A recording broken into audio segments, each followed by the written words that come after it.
In 90 minutes, residents in Schoharie County will weigh in on a proposed natural gas pipeline. It would run through parts of Albany, Rensselaer, and Schoharie counties, as well as a number of towns in Massachusetts.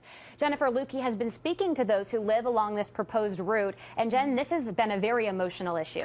Yeah, it sure has, Ann. A lot of local labor unions and businesses say the proposal will bring jobs to the area and spur economic development. But people who live along the proposed route are furious, worried about safety and environmental issues. So I brought some of their concerns directly to the vice president of the company looking to install the pipeline. Come on, sandpaper mouse. In rural Rensselaer County, life on the farm is always an adventure. But if approved, the Northeast Energy Direct Line will change things here in Nassau dramatically. We are extremely concerned for our safety and the well-being for our kids.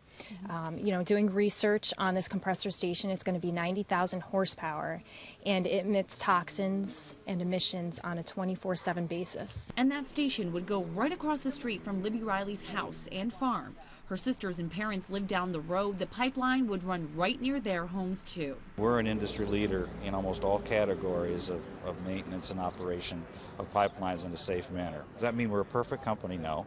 There's always room for improvement, but we have a very good history here in the state of New York. Accidents happen, whether it be mechanical or human error. Accidents do happen, and there are houses in this stretch that are 50, 100 feet away from this pipeline.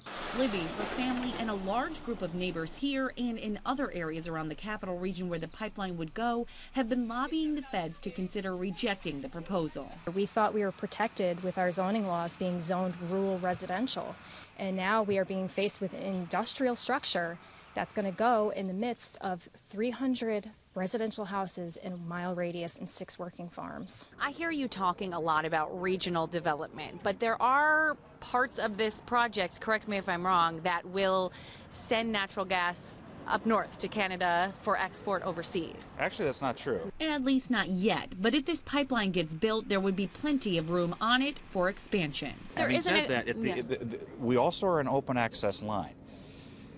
We're an open access line. So the federal requirements are that additional customers who may want to sign up at a future date are allowed to do that, and we need to reserve capacity in our line for that.